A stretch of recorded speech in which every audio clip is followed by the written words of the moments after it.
Então, hoje o nosso conteúdo vai ser sobre projeto de terraplenagem, né?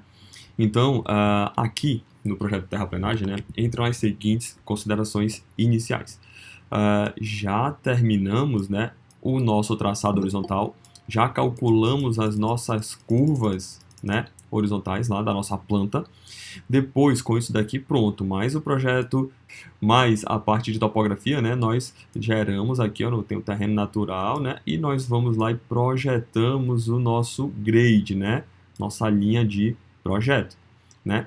Depois disso daqui, nós temos a nossa seção transversal, né, é onde é definido aí quantas faixas essa via vai ter, se ela vai ter talude, as dimensões do talude, né, aqui para o outro lado, se ela vai ter passeio, se ela vai ter acostamento e tudo mais, talude aqui de aterro e de corte, né, então eu preciso saber a largura das faixas, né, o domínio total dessa via. Com todas essas informações aqui, né, eu posso partir para o meu projeto de terraplenagem. Né? No projeto de terraplenagem, a primeira etapa que nós vamos ver aqui, tá? É primeiro ter noção do que é terraplenagem. Quero deixar isso aqui bem claro, tá? Já encontrei em blogs por aí que fala bem assim, terraplenagem ou planagem, né? Com A. Não, tá, gente? Não está correto. A terraplanagem, ela existe, tá? Mas na engenharia, tá? Nós fazemos terraplenagem. O que é uma terraplenagem, né? É deixar o terreno pleno para o trabalho. Se fosse planagem, você estaria deixando o terreno plano. E nós quase nunca deixamos o terreno plano. Existem ocasiões em que deixamos sim o terreno plano, tá? Situações muito específicas, sei lá, um piso internamente dentro de uma fábrica onde você não precisa de nivelamento porque não vai ter água em situação nenhuma, e se tiver alguém derrubar água de algum modo ali, tem alguém para enxugar e tudo mais. Em estradas isso não existe, né? Por exemplo, né? Você nunca vai deixar, vai ter um trecho da estrada que vai ser plana. Ou você vai ter a inclinação transversal, ou a longitudinal, ou, inclusive, na maioria das vezes, né, em 99,9% dos casos, ambas, tá? Então, o que é, né, a nossa terraplenagem, né? Do que ela consiste, tá? O terreno como se encontra na natureza não é adequado ao tráfego de veículos por vários motivos. Realmente, né? Se você tentar transitar na via, né? Na via não, desculpa, no trecho da natureza lá, antes da execução de uma via, né, a não ser que você tenha um troller, algo do tipo, tá, você não vai conseguir, né, com um carro de passeio comum, transitar nele. Então o terreno ele é muito irregular, tá, não permite uma velocidade aceitável. Então mesmo que você tenha um Jeep, ou assim, enfim, esses carros que conseguem, né, são off-road aí, mesmo que você tenha um carro desse estilo, né, você não vai transitar em velocidades aceitáveis aí, tá, de projeto. Pode apresentar inclinação longitudinal excessiva, né? Então lembrem das nossas rampas, né, utilizadas lá, que nós consideramos, né? Então a inclinação longitudinal, né, ela vai prejudicar a segurança tanto para quem sobe quanto para quem desce, né? Olha só, para um bom desempenho de veículos que sobem e para a segurança dos que descem, né? São duas situações diferentes, mas acaba afetando nas duas situações. Pode apresentar curvatura que torne a visibilidade insuficiente. Então nós vimos, né, a situação de distância de visibilidade. Os nossos cálculos, tá, de curva horizontal e de curva vertical, a distância de visibilidade ela é primordial, né? O primeiro item que nós consideramos nessas duas situações é a distância de visibilidade, tá? Não apresenta condições de escoamento de águas pluviais, né, sem danificar a superfície de rolamento. Então, as nossas inclinações elas também nos ajudam, né, a tratar as águas, né, pluviais. Aí, tratar no sentido de dar um direcionamento para ela, tá? Não de fazer um tratamento na água em si. Então, isso vai incluir, né, projetos de micro e macro drenagem dentro da nossa estrada e terraplenagem aí. E, por último, né, nós temos aí a falta de capacidade para suportar a carga do tráfego, né? Então, o trecho lá, né, como se encontra, né, ele não é capaz de suportar o tráfego, né, de maneira aí, eficiente, né? A via como está lá não foi compactada, ela não tem camadas com material resistente, e, enfim, assim por diante. E aí, olha só, isso aqui vocês já viram, né? Nós trabalhamos esse desenho aqui na parte de perfil, né? Então, essa linha tracejada é o nosso terreno natural, né? Olha só. E a linha mais escura aqui é o nosso grade, né? Então, preste atenção no grade aqui, né? Que nós temos uma inclinação de 4%. De quanto será a inclinação que era anteriormente aqui ao do terreno natural, né? Muito superior a 4%. Provavelmente aí batendo 10%, né? Então, isso aqui não é aceitável, né? Então, o nosso carro, ao invés de, vamos ver aqui, né? olha só a diferença aí do trânsito, né, de como seria a locomoção do nosso veículo, né, nessa condição, né, do terreno natural, né, e do nosso projeto realizado, né, onde ele vai obedecer aí, ó, né, todas as condições, né, de conforto e segurança, né, de projeto, tá? Então o projeto de terraplenagem ele visa conformar o terreno natural em um terreno aí acomodado para o projeto, né, desejado, tá? Do nosso grid que foi projetado lá atrás. Então, para criar essas condições necessárias, né, tem várias etapas que fazem aí um conjunto, né, todo esse conjunto de etapas fazem parte do projeto de terraplenagem. Então, para criar condições necessárias ao bom funcionamento da estrada, a superfície natural deve ser substituída por uma superfície projetada. Beleza, a gente já viu, acabou de ver isso aqui, né? Substituindo a natural por uma projetada. Considerando a segurança, conforto e desempenho, né? Nós, na engenharia, né, nós sempre prezamos, né, por tudo ao mesmo tempo, né? Segurança, conforto, desempenho, né? E tudo isso daqui ainda em cima de custos, né? Então, nós temos que sempre medir aí custos em tudo que é projeto que nós fazemos. Ao conjunto de operações que realizam essa transformação, damos o nome de terraplenagem, que conta de, então olha só tudo que é terraplenagem. Desmatamento e limpeza, tá, da faixa a ser utilizada pela estrada. Desmatamento, ele já entra como terraplenagem, né? Então, só para a gente ter uma ideia, imaginem a seguinte situação, né? Tem aqui um terreno qualquer, e aí, sei lá, tem uma árvores, né? Mato, né? Uma vegetação toda aqui, né? Eu tenho que tirar não só as árvores, tá? Daqui, como também toda essa camada superficial aqui, tá? De mato, grama, uma camada orgânica superficial que não vai servir para a gente. É um material aí não apropriado para aterro, né? Para ser utilizado. Então, eu vou eliminar aqui, tá? Toda essa camada, tá? Superficial, tirar, fazer o destocamento e remoção das árvores, e vou tirar também uma camada aqui, ó, uma espessura que vai variar, tá? De região para região. Dependendo do tipo de vegetação que você tem, pode ser 30 centímetros, 50 centímetros ou assim por diante, tá? Essa camada superficial, ela é removida e ela não é considerada no seu aproveitamento de material para corte, por exemplo, tá? É considerada essa nova superfície aqui, tá? Após a limpeza superficial. Então tá aqui, ó, raspagem da vegetação superficial, tá aqui, acabamos de comentar, né? Execução de estrada de serviço, né? Então, no caso de uma estrada que ainda não existe, né, você precisa chegar a esse local primeiro. Então, para chegar ao local, muitas vezes como que você vai levar seus equipamentos, seu maquinário para lá? Você tem que criar uma estrada, né, de serviço para alcançar o local da obra. Escavação do solo que se encontra acima da cota de projeto, nós vamos ver isso daqui, tá?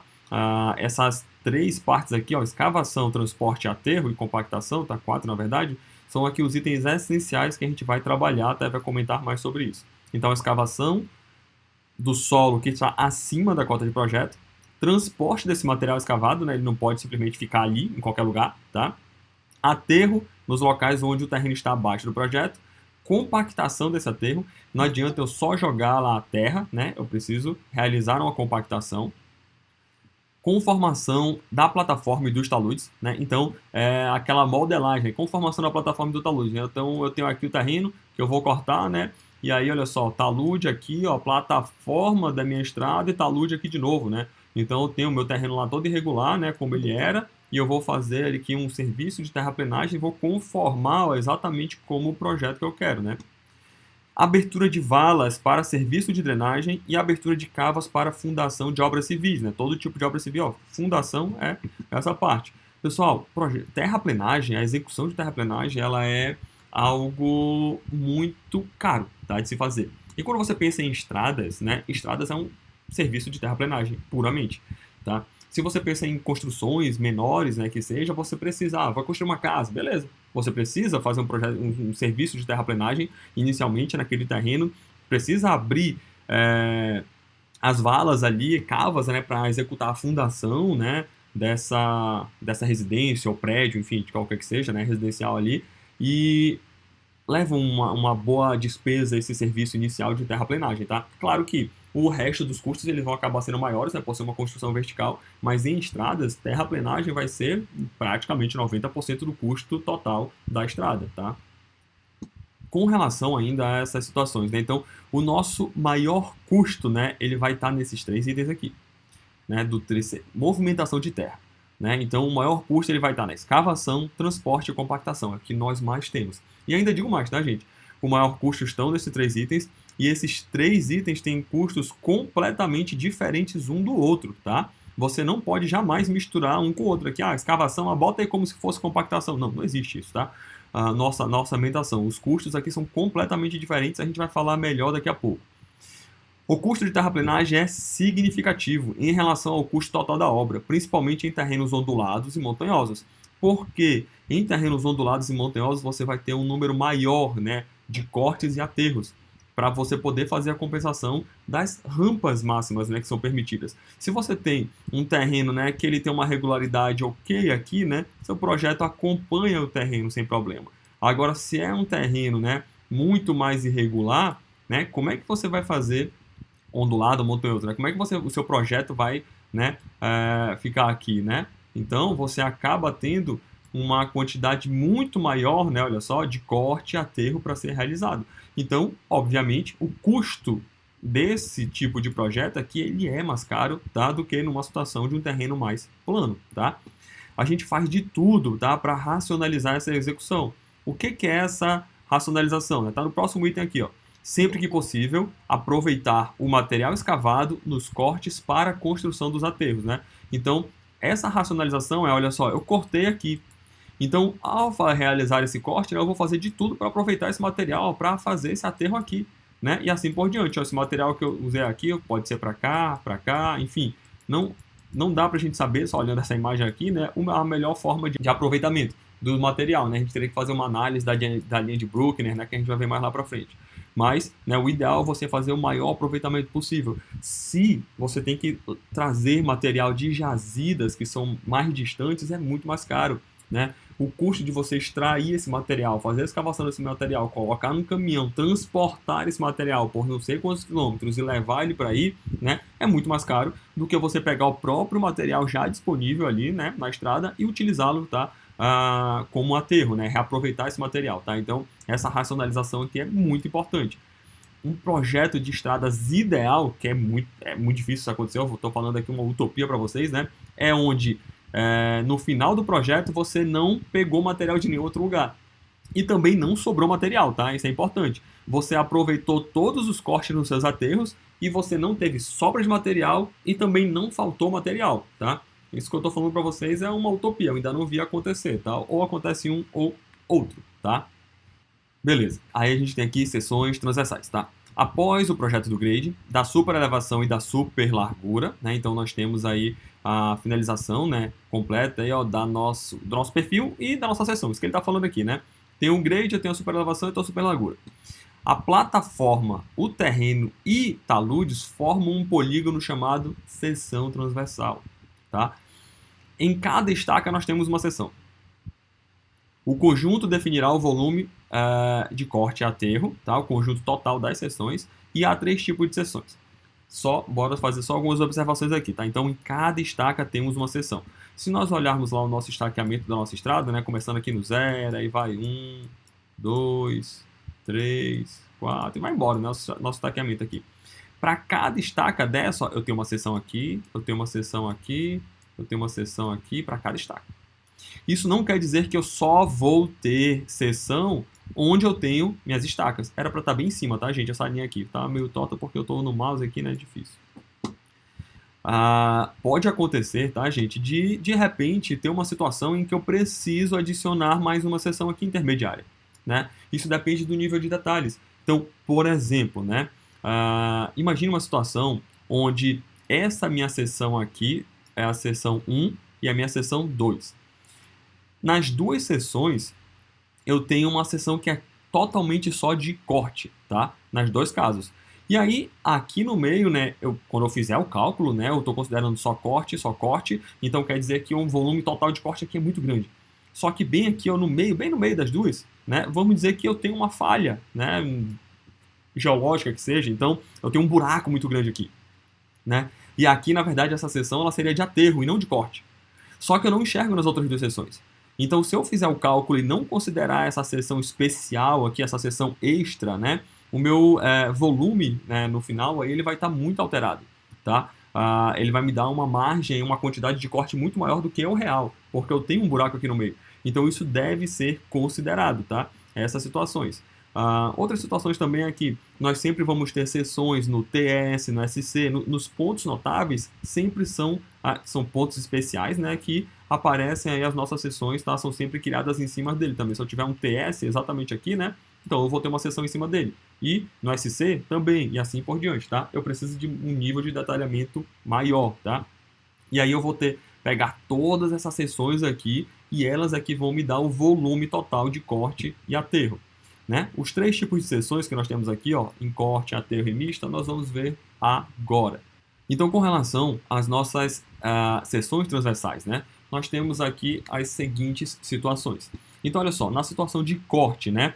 Nós temos a primeira situação, onde a nossa plataforma está aqui para baixo, né? Olha só, tem um talude de corte aqui, eu tenho um talude de corte aqui, né? Então, o pé do talude, crista do talude, pé do talude, crista do talude, né?